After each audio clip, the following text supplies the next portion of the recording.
রাসূল সাল্লাল্লাহু আলাইহি ওয়াসাল্লাম বলেন, ততদিন পর্যন্ত মানুষ কল্যাণের উপরে থাকবে যতদিন মানুষ ইফতারকে গুরুত্ব দিবে।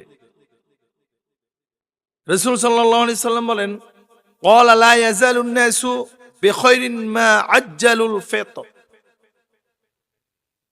যথাসময় সঠিক সময় ইফতারিকে গুরুত্ব দেওয়া, ইফতার যতদিন মানুষ সঠিক সময় যত সময় ইফতার করবে ততদিন মানুষ কল্যাণের উপরে থাকবে।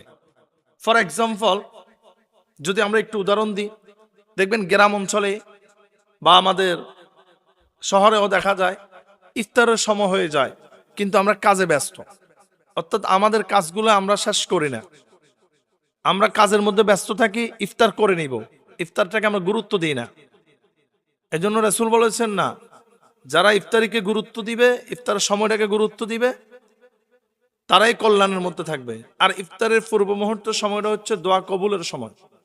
এজন্য আমরা যখন ইফতারিটাকে নিয়ে সামনে নিয়ে বসে থাকবো, ইফতারিটা নিয়ে একটু নাড়াচাড়া করব, একটু ইফতারিটার আয়োজনটাকে আমরা সবাই সামনে রাখবো, তখন আল্লাহ তাআলা বলবেন যে, হে আমার ফেরেশতারা, দেখো আমার বান্দারা, আমার গোলামেরা নাজ নেয়ামতের খানা সামনে রেখে তারা সারাদিন উপবাস হয়ে আছে, ঠোঁটগুলো শুকিয়ে গেছে, এরপরও তারা খাচ্ছে না।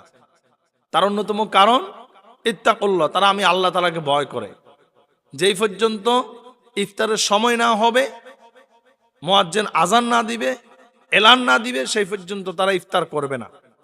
এজন্য আল্লাহ তাআলা বলে, ইন্নী আ'লামু মা লা তা'লামুন। ও আমার ফেরেশতারা, আমি না তোমাদেরকে বলেছিলাম আমি আল্লাহ তাআলা আমার এই আদম সন্তান সম্পর্কে যা জানি তোমরা তা জানো না। এজন্য ফিয়ার হাজিরিন, আসুন আমরা ইফতারিটাকে গুরুত্ব দিব, আমরা ইফতারিটাকে নিয়ে সামনে বসে থাকবো, আমরা